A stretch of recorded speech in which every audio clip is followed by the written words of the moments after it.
All right, being 6 o'clock, we're going to call the Sunapee School Board meeting to order for Wednesday, December 3rd, 2025. We'll start with a call of order for roll call.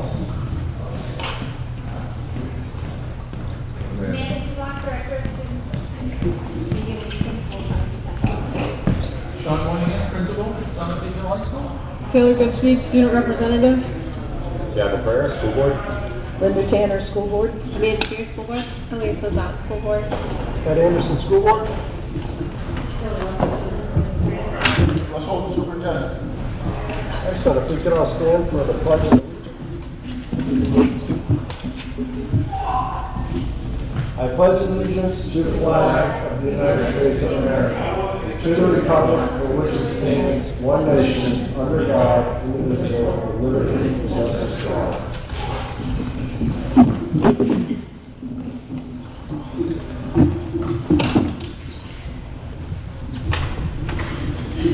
In regard to look for the approval of the school board meeting minutes, and we'll start out with the minutes of November 5th, 2025 school board meeting.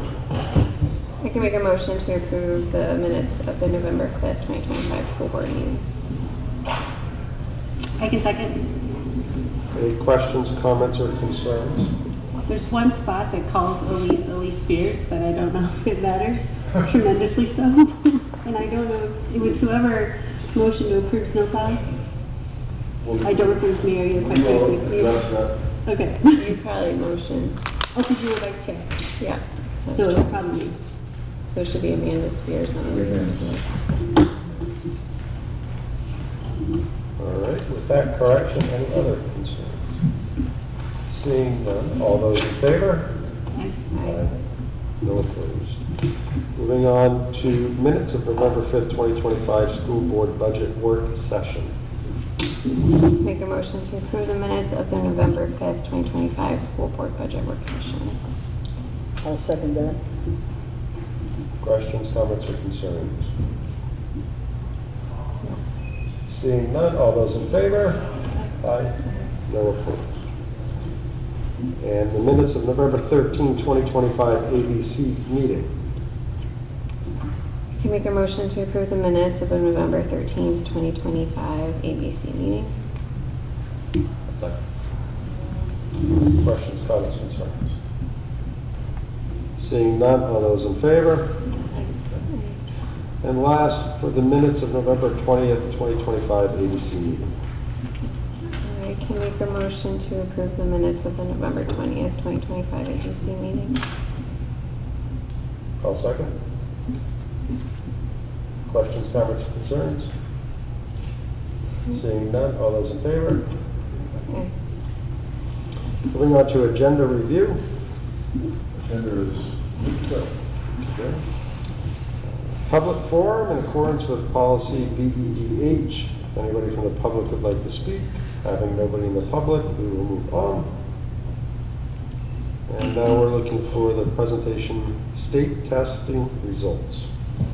So I'll let the two principals carry most of this. So every year, per statute, our students in grades 3, 4, 5, 6, 7, 8, 11 are tested. Math and language in the majority of those grades, science and 5, 8, 11.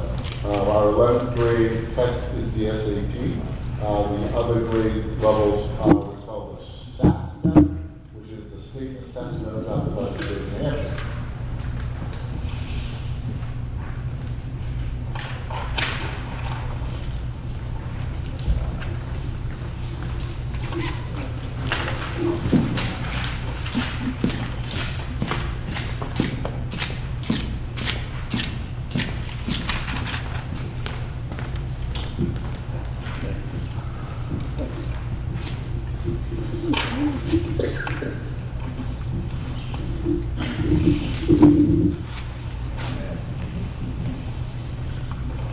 Believe it or not, I do like to share this testing data. One thing that I like about it is it's subjective data.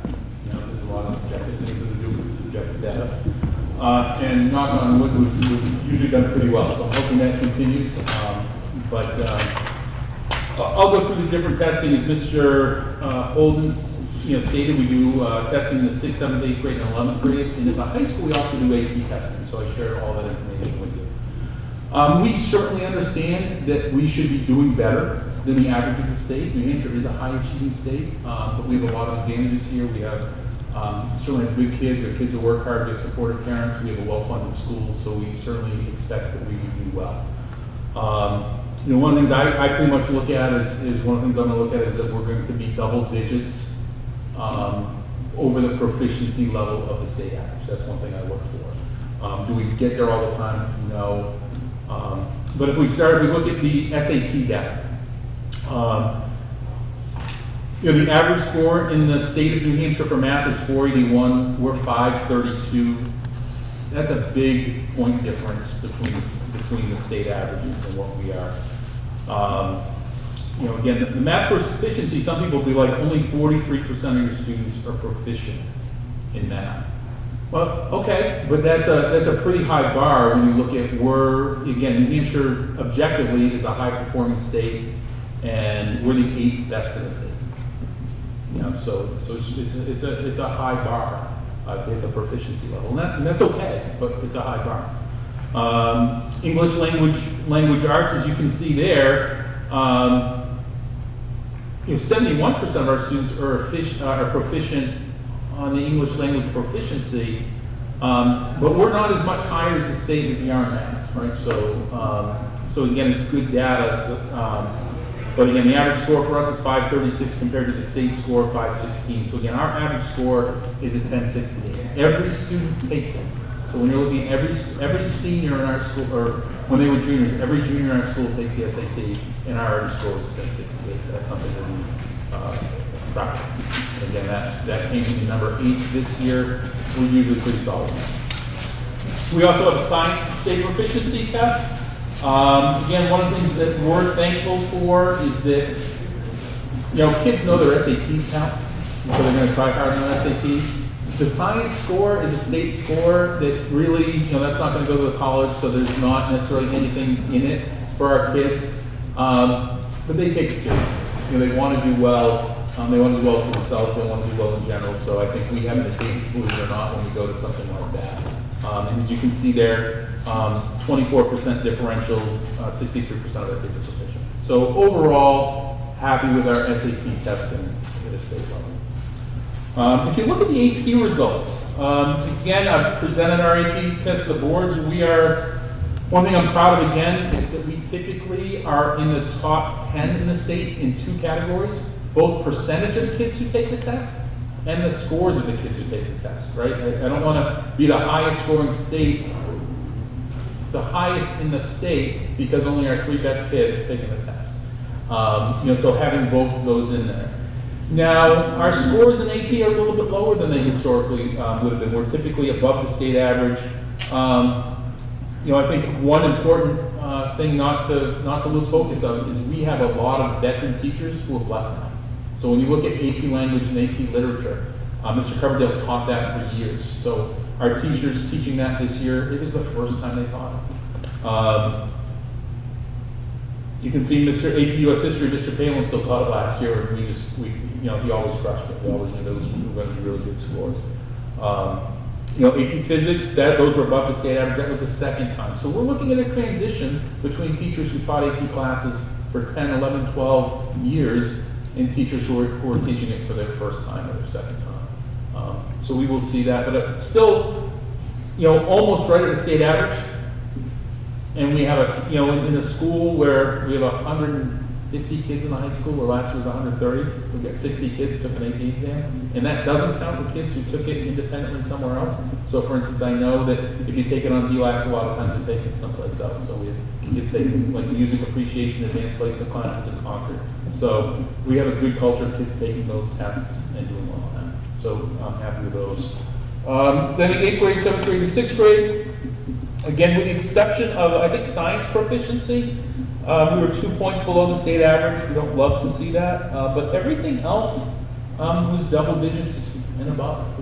So I think by and large, students are doing well, and I'm a big one to say we don't teach to the test, but we teach.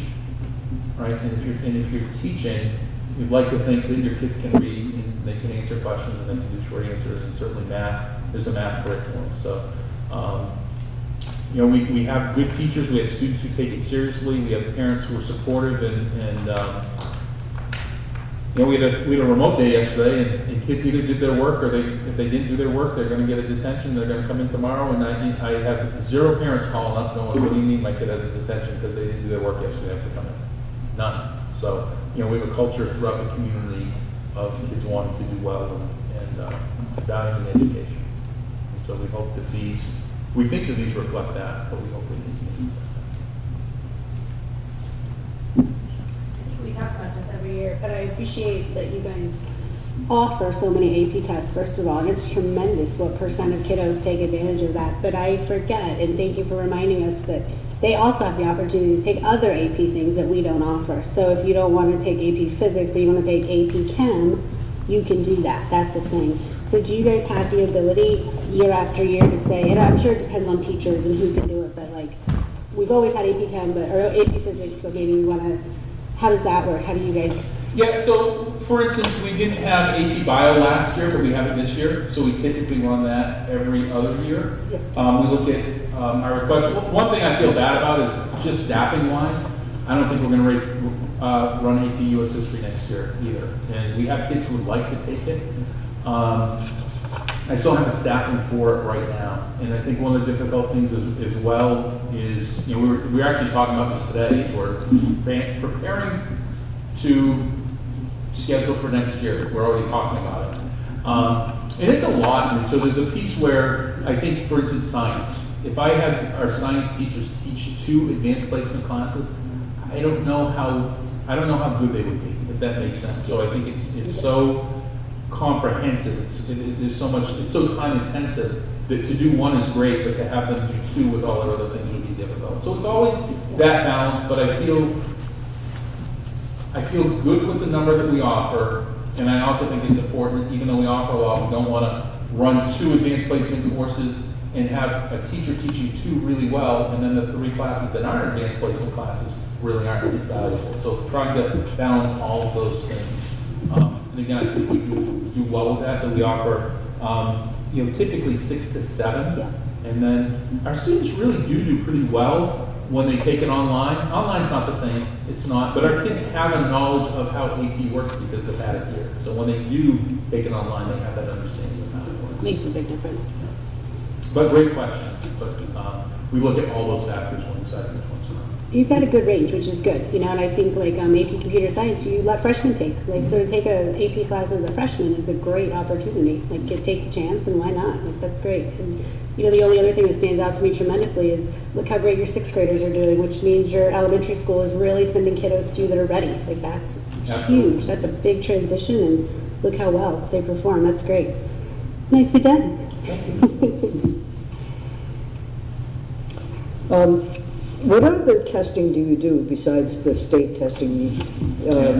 So we do the NEWA testing, Okay. and we do that in the middle school and through 10th grade. The reason we do that is we think it's important to see, you know, I'll use the 8th grade would be a good example. So there's 4 categories. 4 would be with distinction, 3 is proficient, 2 is almost there, and 1's not there. And we have some 1s, right? But we want to be able to also compare kids to themselves. You know, so you could be at a 1, and it's like, yeah, you were at a 1, but on a NEWA, I'll give a NEWA example, you might have been in the 18th percentile coming into the school year. But at the end of the school year, you were at the 29th percentile. Kids feel, they see that 1, and again, we have to take that. But they don't feel great necessarily about that 1, but they feel pretty good if they're at the 29th percentile, but they used to be the 18th percentile. You know, we're able to go, look how much growth. Yeah, I think growth is really important, and I think it's also important that you talked about the different levels of the testing with proficiency, because a lot of people look at something like the ELA proficiency at, you know, 71, and they say that, you know, 29 kids can't read, and that's totally totally inaccurate. Well, and I would say the states that have, we could, if we drop that, if the goal from this board was everybody needs to get an A, we can make that happen, right?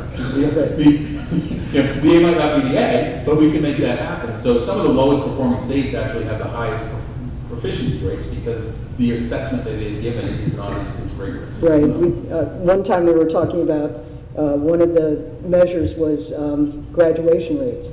And because New Hampshire has like a 98% average graduation rate, the proficiency had to be up there, whereas in other states it's down 60, 70% graduation rate. So it's really relative, and people need, I know you said it was objective measurement, but it's a one-day snapshot of a kid. It is. It's the only one. What I do like about it is it's the only one that we all do. Yeah, Right, so it's the only one that when you're looking at, everybody takes the SAT, we're required to do that, same with the SDS. So Right. there's nothing else that's as objective as that.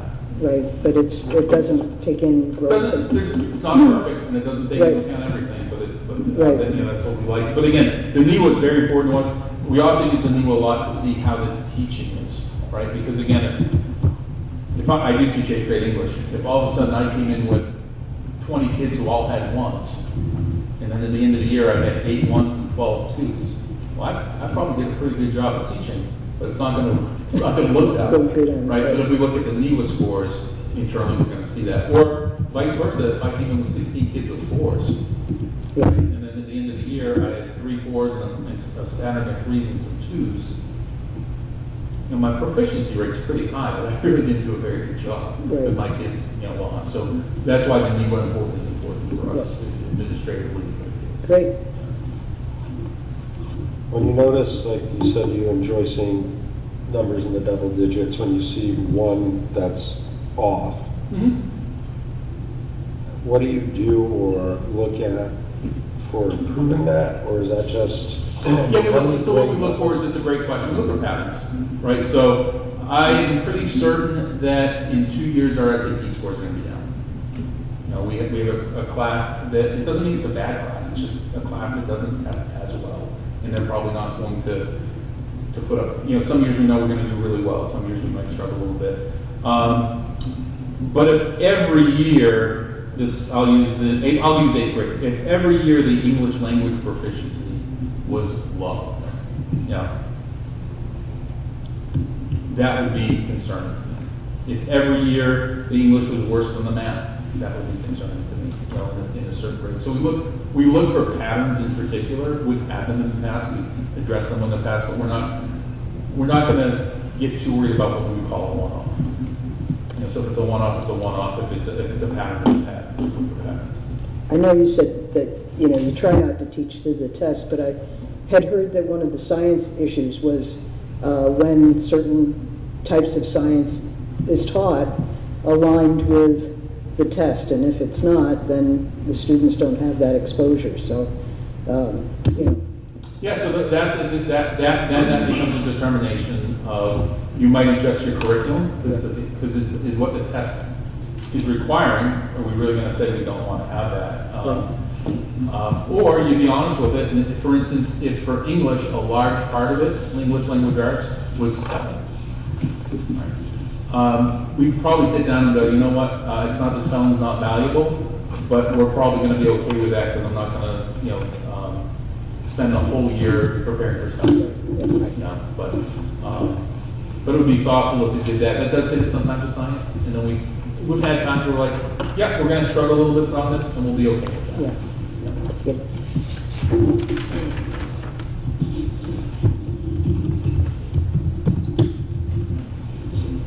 Thank you. Okay. Mr. Moynihan spoke so well to testing, and I echo the same sentiments. I think there's pieces that we have in place that we are thankful for, and thereby have expectations of where we ought to be. And so if you're looking at the first page, there's our comparisons with that, with those state scores. So we're seeing a lot of those double-digit ranges as well. So in grade 3, in reading, our students scored 22 percentage points higher than the state. In math, 9 percentage points higher. In grade 4 in reading, 15 percentage points higher. In math, 29 percentage points higher. And in grade 5, in reading, 17 percentage points, math, 22 percentage points, and science, 12 percentage points. So in all but one area, those double-digit gaps in our favor, which is really great to see. I've also included just some comparisons of those proficiency rates with some similar schools or area schools to take a peek at, and then put together some historical cohort data that we look at when we look at, on this last page, following a student who is now in grade 5, but what were their proficiency scores for that group when they were in 3rd grade, then 4th grade, then 5th grade, and kind of working the way across there. Science is only available in grade 5 because that's the only year the science test is given. And then giving you a historical snapshot for a range of years where you can see just really steadily at those proficiency rates that are above the state average.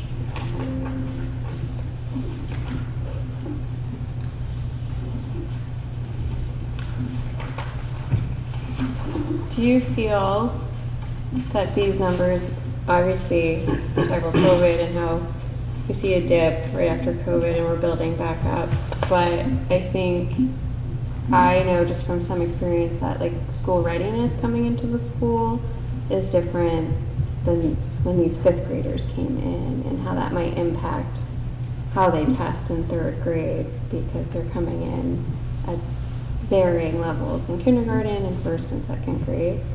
Do you feel like that has any variables to this, or you'll see it in the coming years as we grow? Or I am very curious about that myself because we are just seeing differences. Our teachers are talking about just the differences in the school readiness level of a 5-year-old, of a kindergartner in 2025, and how that compares over time. And some of the skills that we're still working on with students, almost mid-year of kindergarten, that might not have been a focus of kindergarten previously. And I don't know that we're beyond maybe it being attributed to COVID if they're 5, but just differences, and kind of looking at that piece. And you've got to meet them how they walk in the door when they're 5, right? So it's interesting. It's interesting.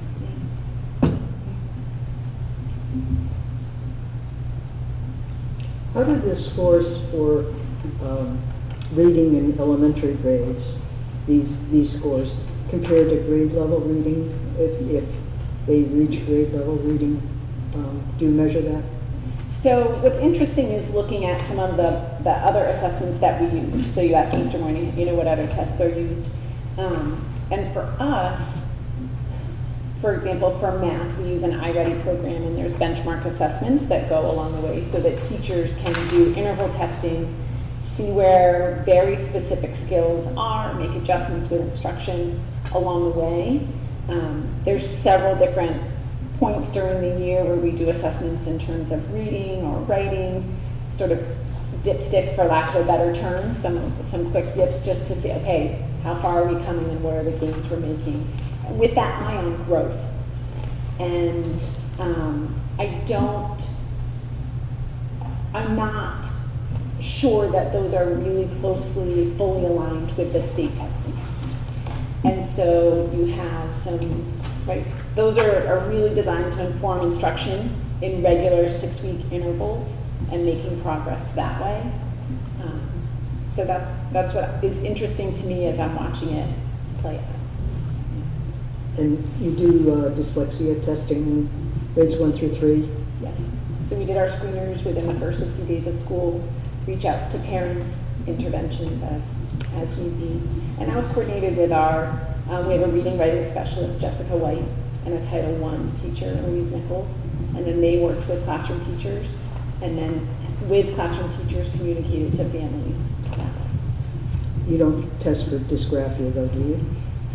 I would say there's things that if there are concerns that come forward, we take a look at things more closely, and those can be initiated by a parent or a teacher, but not as a regular practice. Because that foundation is really important. It sure is, yeah. But I will say, like, our occupational therapist does, has a presence in those kindergarten and first grade classrooms, and looking at things like, how are you holding a pencil, and how are you sitting in a chair when you're writing, and we're working on next year getting them in classrooms even earlier in the year, to look for some of those components. Great. Good job. There's some really great questions, and I appreciate the conversation regarding assessment, because I think it's a valuable topic, but it's not the final topic. Right? It's not, an assessment is a snapshot of measure in a place at a certain point in time. And it measures that point to that degree. And so we talked a little bit about proficiency rates, and I just want to go back to that a little. The proficiency rate is the percentage of students who met or exceeded proficiency cut scores. So the cut scores are what's determined by the state. And there is a 9-step process for the states to go through to set a cut score. And part of that is developing the scale of what that cut score is going to be. So our cut score is typically between 200 and 800. But then they define the local performance indicator. They conduct studies. They look at panels of educators that look at tests. They validate some of the statistical information. That has to be approved by the State Board of Ed. Then it has to be recalculated again. Then it's given to the testing company, if you will, and they develop it. There are questions that our students state that get completely thrown out of the test before they're even assessed. So it's quite a complicated process, and Sean and Megan spoke really well to it, but being proficient in 3rd grade at 70%, you still have a lot more time in school to go. Right? And I think our SAT scores, and Sean said it well, that's a national exam. New Hampshire is one of a handful, might be more than a handful at this point, that require all students to take the SAT. Most schools, most states do not require students to take the SAT unless they're going on to college. But yet New Hampshire still has one of the top SAT scores in the country. If you look at the national average and you can sort of adjust and you can see why. So I think the state of New Hampshire has done well overall. I think our principals and our teachers do great of understanding where our kids are at and then differentiating that instruction from grade level to subject matter and bringing those kids in that class along that continuum to get them to a point where they are proficient. Now, listen, there may be some kids who graduate who aren't at the proficient level, but it doesn't mean they're not prepared to go on to something post-secondary. Right? We all struggle with something. I'm not sure I could be proficient at math right now if you asked me to. John, no, right? No way. But I'm pretty sure I can continue to hold the job. And I think they contributing members of society. So I think it's just important that we review assessment data because it's important. We'll look at proficiency, but we understand that's a snapshot at one moment and one time of that individual. And I would hate if somebody out there said my proficiency in 12th grade was my value of my adult life. Because that's not how it holds. Right? And proficiency really is an aspirational goal. I often ask people if, I'm old school, so A, B, C, D, E, F. So what's proficiency? And because a lot of people in the public, I think, look at it as the pass-fail point, and it's not. It's like a B, B+. And you think of, again, back in high school, did you maintain B pluses and everything all the time? And, plus it's a one-day snapshot. So it's a good marker, but it shouldn't be used as carved in granite way to and it was never really meant to show one school against another. That was never the initial purpose, but obviously politically that's what it came to be. So. And this last point I'll get off it. I love you both said it. It's about the individual, right? And so if I know that in 3rd grade I'm here and I'm still not proficient, but I gained 10 points, I feel really good about that, and I'm going in the right direction. And that's what I've always tried to encourage when I was a building level principal. This isn't about the test, it's not about the result, it's about you. What do you want to do? This is about testing your knowledge right now and figure out where you are and what it is potentially you may want to do, what it is you need to learn to potentially be able to do that. So it's a good dipstick for kids to look at where they want to go. Sean, you also said it in that, I don't remember exactly how you said it, but like there's no value in the test, but I think you guys do a nice job, and I don't know the elementary school, but at the middle high school, of giving it value because you assign value to it within their regular classwork. And I think that matters. Like it lets them see that, yeah, this number might not mean anything to you, but it does. and it affects you in this way, and I think it's smart. Like, and I'm saying what my kids tell me, so I couldn't misrepresenting that. But. I teach 8th grade English, and it's funny because we do some interim assessments. We'll do some reading interim assessments, and they know it's not going to be much to their grade, but they really want to do well. Mm-hmm. You know, they look at it and they'll be like, "That was so hard," and you know, on those we scale them because they're really hard. So we're not going to go out of 25. It's like if you got 20 out of 25, they get a C. They're like heartbroken. It's like, you know, you're not going to get a C on that. But they do take it seriously. And again, I think that's a lot to do with the teachers. It's a lot to do with the students, and it's a lot to do with the parents that they really value that learning. My 3rd grader will not let us get away with not doing homework. And his dad's in charge of homework. He'll be like, "You can skip reading tonight." And he's like, "No, I cannot." So it starts young somehow. I don't know how he did it, but he needs to do his homework every night if he doesn't want to get a 0. So. I think I think Mr. Holden speaks to it, and Sandy, you spoke to it as well. I think what's important is at our high school, you know, when we hold some standards and obviously and things like that, we did not have one student in our high school who was ineligible after first quarter.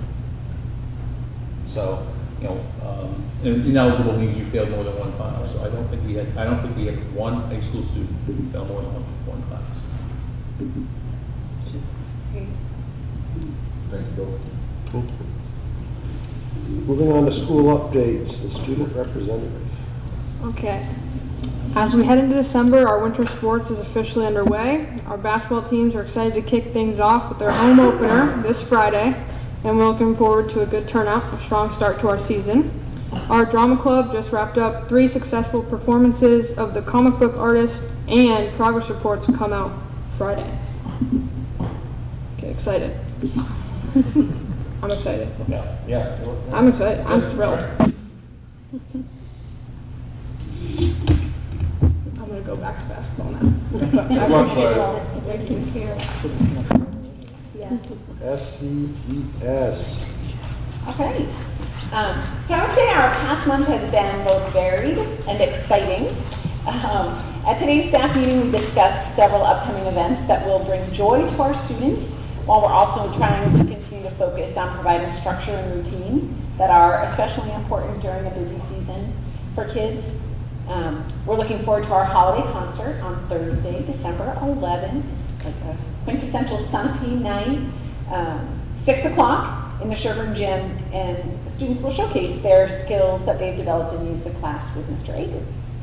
We also have our annual Jingle Bell Blitz, which is organized by Mrs. Cruz, and that's on Friday the 19th. It's a during the day student and staff activity where it's interactive, mixed age activities, and I think this really contributes to the close-knit culture of our school, that students are in teams, kindergarten, first, second, third, fourth, fifth, together with maybe a teacher who not everybody has had, and doing all sorts of active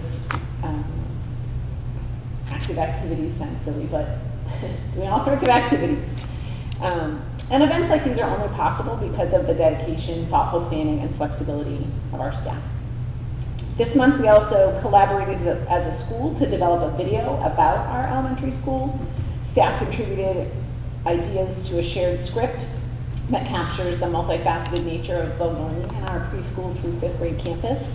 And I just want to thank John Reed for his time and expertise. He helped really bring our collective vision to life.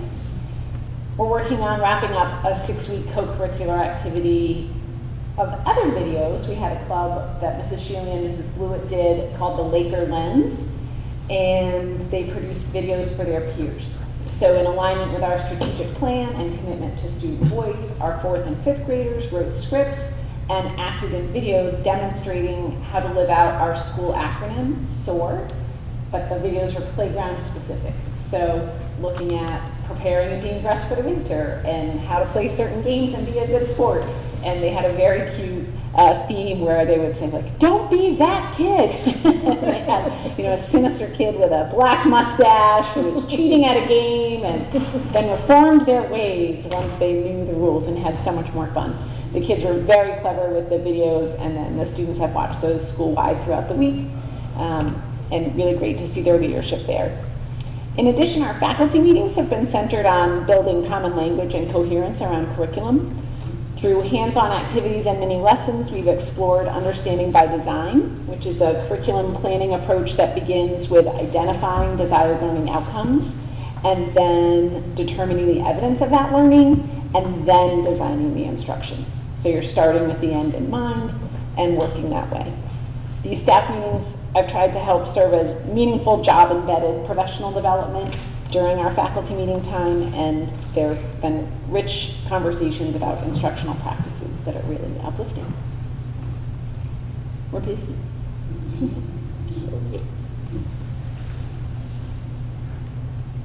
Questions or comments? Moving on to SMHS. I'm smiling as I listen to Mrs. Reed speak about the understanding by design, because she was just so much the curriculum leader at the middle high school for so many years, and so we still have that, but we have it because of a lot of the things that she really was so important to her. So it's just fun to hear her talk about the elementary school as well, because I'm like, we've been doing that, but I'm like, we've been doing it because of Mrs. Reed, so it's great to hear her doing it with the elementary school, which I knew she would. We also have our holiday concert coming up. It's a really nice evening. It's not the huge event that the elementary one is, but it's still a nice evening to see our middle school and high school chorus and band and just the progress that it made. We also have, it was interesting, we're doing, the day before the Christmas break, we do winter workshops. It was interesting because we don't have enough this year, and we were looking at why don't we have enough, and we'll get there. But like Mr. Fred is going to be gone that day, and he does an Iron Chef competition, and it's just great. We have like 16 high schoolers who, think they're pretty much in a Gordon Ramsay cook-off, and they're making this meal for an hour and a half, and people come in and judge it. As we were looking at why are we short, part of it was we have more students this year. So we had a fewer activities, but then you add the more students to it. So we're kind of going back to the drawing board. But it's a fun afternoon activity the day before the holiday break. So students are starting to put the proposals in, and we'll get going on that. So that'll be a fun activity just the day before the break. Interesting, we started a Broadway trip a couple of years ago, so the goal was to go every other year, and we were really proud of ourselves because we filled a bus to go to Broadway each year. And this year, we filled 2, and I had a wait list. So it's just great that, we're able to provide so many neat activities, and we wouldn't be able to do it without, like Project Sunapee donated more than $3,000. So when we take 2 buses down, you're looking at, for each student, it's over $100. So they're really paying for 31 students to get to New York. We use the parking money here at school to help supplement that as well. Our theater department, which just sees it as a value extension of what they're doing, they will typically donate about 25% of the ticket cost. So we're going to have students essentially get to New York, to Broadway, see a show, get bussed, have lunch, have dinner, and they'll do it for under $200. And they could do it for as little as like $125. So we're going to do that in April. But just it's fun to see, because we know that we have students involved in sports and all those things, but just to see how excited the kids get for that. Taylor's going, I think she went last time, so they're going down. They talked so excitedly about when they went to close-up. So they went to close-up and they were able to see 6. And so I give them a whole bunch of choices, and then all of a sudden they come in and like, can you put something else on there, Mr. Moynihan? And I'm like, if we can get 10 people to go, we'll go to it. With the exception of, I always tell them we can't go see the Book of Mormon. It's just way not appropriate. Like, I don't care that there's 20 kids who want to go, we're not going to the Book of Mormon. But so just nice to have that, and also just nice to see again, Project Sunapee is so helpful with so many things that the theater department is, and the kids support it with their parking fees. They also know that the parking fees are going to go up next year, so it's been $10 forever, and I'm like, we can't even pay for the bus every other year now. The only way we can do that, we have to raise it to $20. So they'll grumble a little bit, but we'll be okay with that. As Taylor said, it's hard to believe, but we're halfway through the second quarter. So the year keeps chugging along. But it's a good year.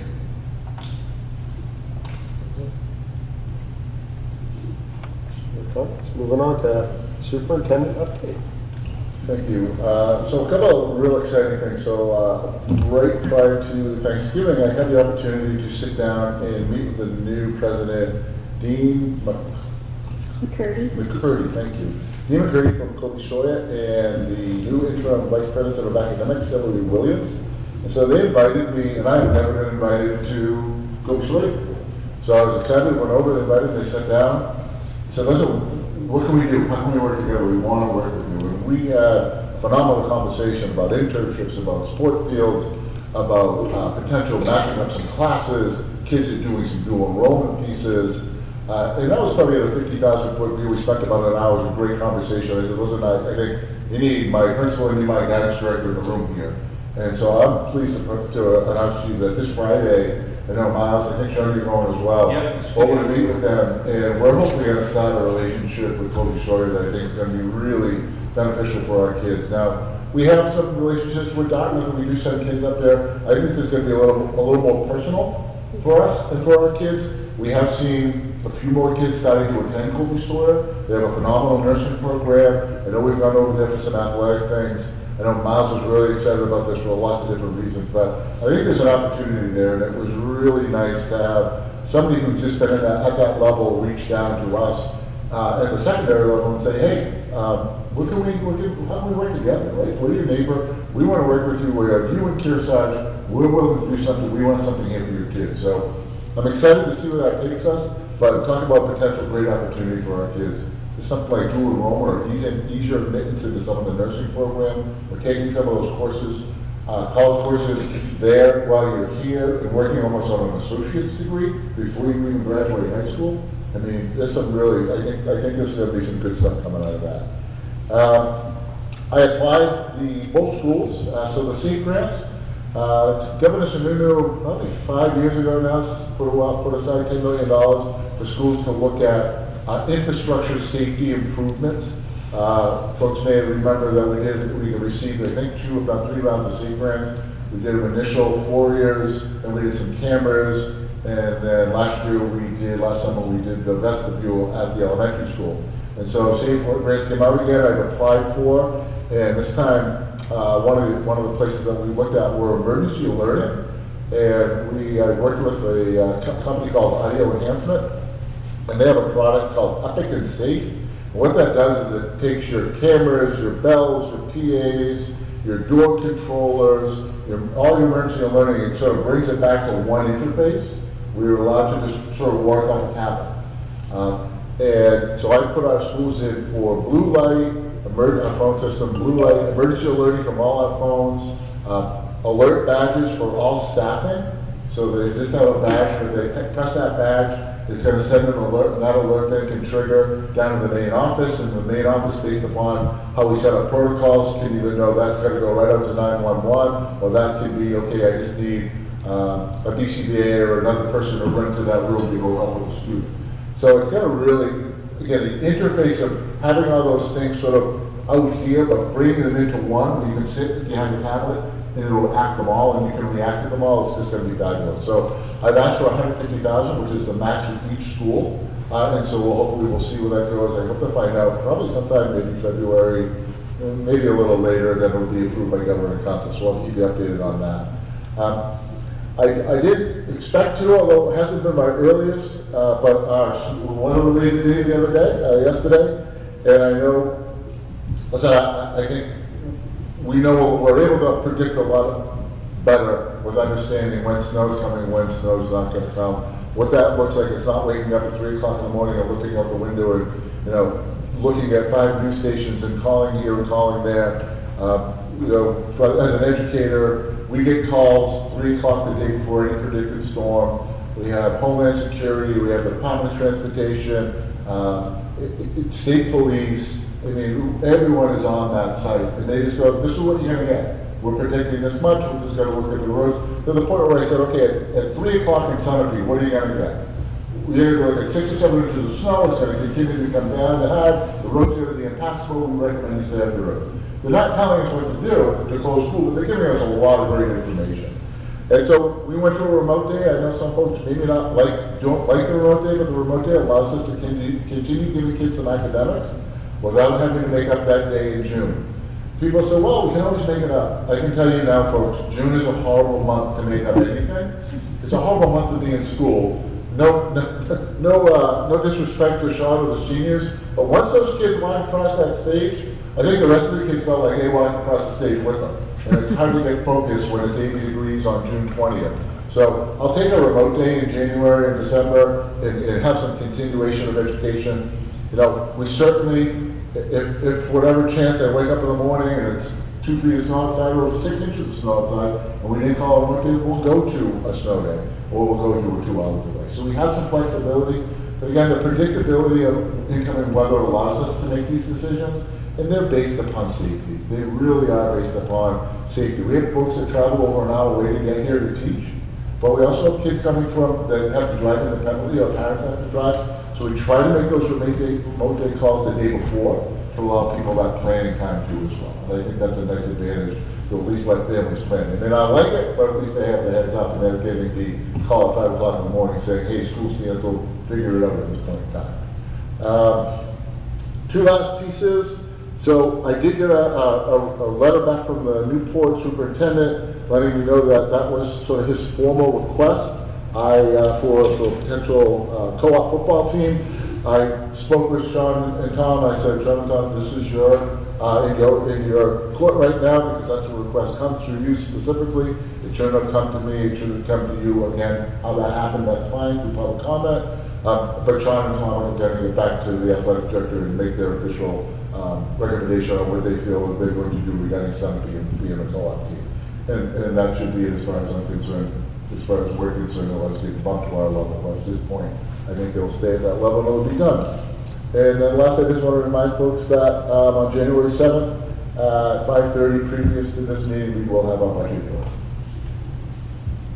How did plowing work out yesterday, since it was the first time that we had our provider plow?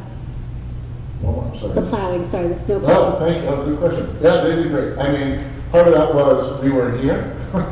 So they had all day, so John had all the guys come in about 5 o'clock. I sent the text out to him and Brenda about 8. I said, how are we doing? He said, we are 3 schools open. We're in great shape. I again reached out this morning. Because the majority of our snow, I don't know, my snow happened from 9 o'clock to 3 o'clock in the morning.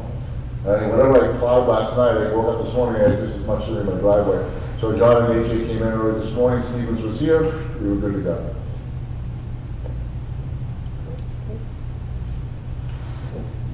School board topics, April guidance and adjustment counselors. And just there, if there's other things you'd like to take in between, we decided to pick back up in April, but once we get through February, if there's something else folks want to look at, please let me know. Action items, looking for a motion to approve the proposed SMHS winter coaches. I can make a motion to approve the proposed SMHS winter coaches. I'll second that. Any questions, comments, concerns? Seeing none, all those in favor? Aye. No opposed. Information items, Nothing at this time. does the board have anything? Looking for a motion to approve the manifest as written. I can make a motion to approve the manifest as written. I can second. Any questions, comments, concerns? Seeing none, all those in favor? Aye. And agenda items for next meeting. So I have some policies. I did get a fall policy update from the School Board Association. I do have them drafted. I just haven't had time to get things out, to put them all together, to get that committee together. So we'll probably have some first readings in policy. I'll be sending that out probably within the week. We have no request to go into non-public, RSA 91A. And I do see somebody from the public has shown up. I did open it for comments since you're here. Any comments? No comments at all. We're looking for a motion to adjourn. I will motion to adjourn. I can second. All those in favor? I